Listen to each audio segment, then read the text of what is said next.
In 1800s New York, child labor was rampant and everywhere, and documented by few who desired to see change. Jacob Riis was a Danish-American photographer during the late 1800s, made famous for his collection of poor, lower-class individuals in the United States titled How the Other Half Lives.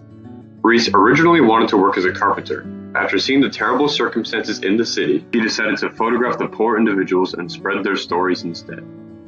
In a quote from Science as an Early Driver of Policy, Child Labor Reform in the Early Progressive Era 1870 to 1900, author Frederica Pereira states, demand for child labor in New York City was high, particularly in textiles, canning, mining, and street peddling, where children aged as young as 6 or 7 years worked long shifts.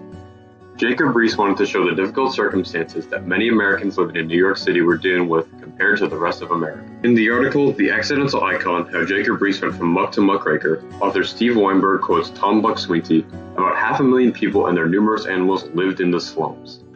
In this picture, we can see 3 young children who have likely been working for many hours a day in some brutal factory positions. We can assume they are child laborers based on their dirty clothing coupled with the harsh expressions on their faces. This photograph follows many of Molly Bain's principles of images. The children are mainly framed in the bottom half of the picture, symbolizing them as constrained and heavy. They are also all dressed in darker clothing, which contrasts to the lighter background and also gives off a feeling of sadness and heaviness.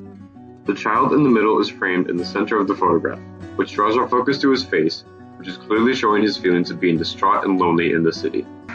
All 3 children are also placed close together, which may hint that they are perhaps siblings, co-workers, or just 3 poverty-ridden children trying to survive together in their harsh environment.